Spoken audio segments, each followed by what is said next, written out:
പ്രിയമുള്ളവരെ നമസ്കാരം. പ്രിയപ്പെട്ട മുഖ്യമന്ത്രി ശ്രീ വി ഡി സതീശൻ തൻ്റെ ആദ്യത്തെ ക്യാബിനറ്റിലെടുത്ത തീരുമാനത്തെ ഹൃദയപൂർവ്വം സ്വാഗതം ചെയ്യുകയാണ്. പ്രത്യേകിച്ച് ആശാവർക്കർമാരുടെ സമരത്തിൽ പങ്കാളിയായിട്ടുള്ള ഒരാളായിരുന്നു ഞാൻ. അവർക്ക് വേണ്ടി സംസാരിച്ചിട്ടുള്ള ഒരാളായിരുന്നു ഞാൻ. അവർക്ക് എന്നാൽ കഴിയാവുന്ന ചെറിയ സഹായങ്ങൾ ചെയ്തിട്ടുള്ള ഒരാളായിരുന്നു ഞാൻ. അതുകൊണ്ട് തന്നെ ഈ ഒരു തീരുമാനത്തെ, മുഖ്യമന്ത്രിയുടെ ഈ ഒരു നടപടിയെ ഹൃദയം കൊണ്ട് സ്വാഗതം ചെയ്യുകയാണ്. പറഞ്ഞ വാക്ക്, അതിൻ്റെ ആദ്യ പടി അദ്ദേഹം പാലിച്ചിരിക്കുകയാണ്. അതോടൊപ്പം തന്നെ അദ്ദേഹം പാലിച്ച മറ്റൊരു തീരുമാനമാണ് KSRTCയിലെ സ്ത്രീകൾക്ക് സൗജന്യ യാത്ര നൽകാനുള്ള തീരുമാനം. വ്യക്തിപരമായിട്ട് ഒരു സംസ്ഥാന സർക്കാരിന് അല്ലെങ്കിൽ സർക്കാരിൻ്റെ ഒരു കോർപ്പറേഷന് നഷ്ടമുണ്ടാകുന്ന ഒരു കാര്യമായതുകൊണ്ട് അതിനോട് പൂർണ്ണമായും എനിക്ക് യോജിക്കാൻ കഴിയുന്നില്ലെങ്കിലും പറഞ്ഞ വാക്ക് പാലിക്കുന്നതിൻ്റെ ഭാഗമായിട്ട് ഇങ്ങനൊരു നടപടി അദ്ദേഹം എടുത്തതിലുള്ള സന്തോഷം ഞാൻ അറിയിക്കുകയാണ്. അതോടൊപ്പം തന്നെ ഇന്നത്തെ ഈ കാലത്ത് ജെൻഡർ ഇക്വാലിറ്റിക്ക് വേണ്ടിയിട്ടൊക്കെ വാദിക്കുന്ന വലിയൊരു സമൂഹമുള്ള കാലത്ത് സ്ത്രീ പുരുഷനെന്ന വേർതിരിവോടുകൂടി തന്നെ സൗജന്യങ്ങൾ അനുവദിക്കുന്നു എന്നതിൽ എനിക്ക് എൻ്റെ കാര്യമല്ല ഞാനീ പറഞ്ഞത്, ജെൻഡർ ഇക്വാലിറ്റിക്ക് വേണ്ടി വാദിക്കുന്ന ആൾക്കാരുടെ അഭിപ്രായം ഈ വിഷയത്തിൽ എനിക്കൊന്ന് അറിഞ്ഞാൽ കൊള്ളാവുന്നുണ്ട്. അതോടൊപ്പം തന്നെ യഥാർത്ഥത്തിൽ ഇത്തരം തീരുമാനങ്ങൾ നമ്മൾ എടുക്കുമ്പോൾ കുറച്ചും കൂടെ പ്രായോഗികമായിരുന്നെങ്കിൽ എന്ന് ഞാൻ വ്യക്തിപരമായി ആഗ്രഹിച്ചു പോവുകയാണ്. അതായത് അർഹതപ്പെട്ടവർക്ക് നീതി ലഭിക്കണം. അർഹതപ്പെട്ട ഒരാൾ സ്ത്രീയാണെങ്കിൽ സ്ത്രീക്ക് നീതി ലഭിക്കണം. അർഹതപ്പെട്ട ഒരാൾ പുരുഷനാണെങ്കിൽ ആ പുരുഷന് നീതി ലഭിക്കണം. അപ്പോൾ നീതി ലഭിക്കുന്നതിൻ്റെ മാനദണ്ഡം അല്ലെങ്കിൽ സഹായങ്ങൾ ലഭിക്കുന്നതിൻ്റെ മാനദണ്ഡം ജെൻഡറായി മാറാതെ പകരം നീതിയായി മാറുകയായിരുന്നു എന്നുണ്ടെന്നുണ്ടെങ്കിൽ ഇത്തരം തീരുമാനങ്ങൾക്ക് കുറച്ചും കൂടെ മഹത്വമേറിയനെ.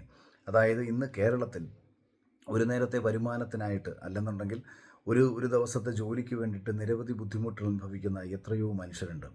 അസുഖങ്ങൾ മൂലവും മറ്റു പല പ്രശ്നങ്ങൾ മൂലവും ജോലി ചെയ്യാൻ കഴിയാതെ ഒരു കാലത്ത് കുടുംബത്തെ സ്വന്തം ചുമലിലേറ്റി ജീവിതം ഇന്ന് ഇല്ലാതായി കിടക്കുന്ന എത്രയോ പുരുഷന്മാർ എത്രയോ വീടുകളിൽ കിടപ്പുണ്ട്.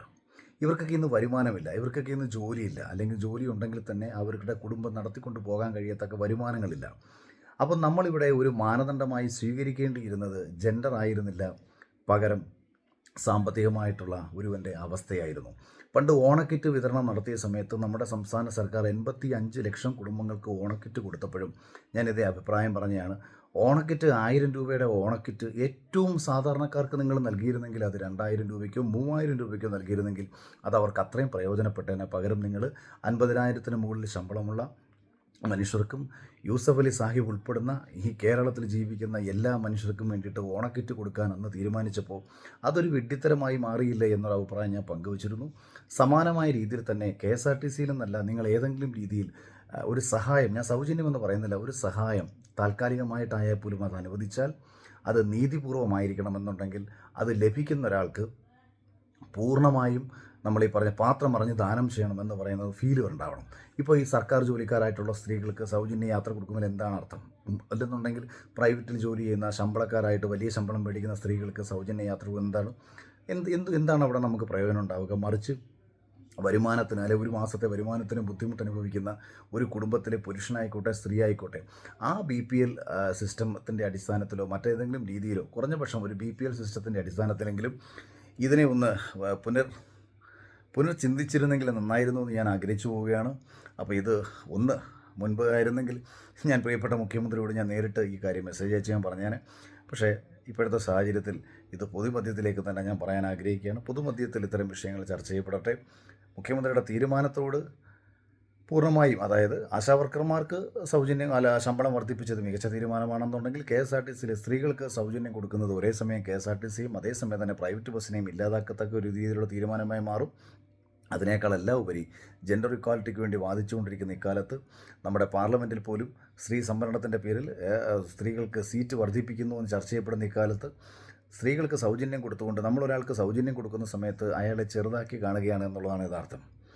അതായത് നമ്മളൊരാൾക്ക് വില കൊടുക്കുമ്പോൾ നമ്മളയാൾക്ക് ശമ്പളം കൊടുക്കും, പണം കൊടുക്കും.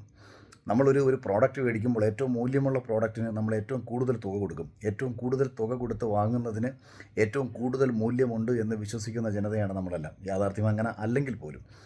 അതുകൊണ്ട് തന്നെ പണം നൽകുന്ന ഒരു മൂല്യം വളരെ വലുതാണ്. അവിടെ സൗജന്യം നൽകുന്ന സമയത്ത് യഥാർത്ഥത്തിൽ അതിൻ്റെ മൂല്യം കുറഞ്ഞു പോവുകയാണ്.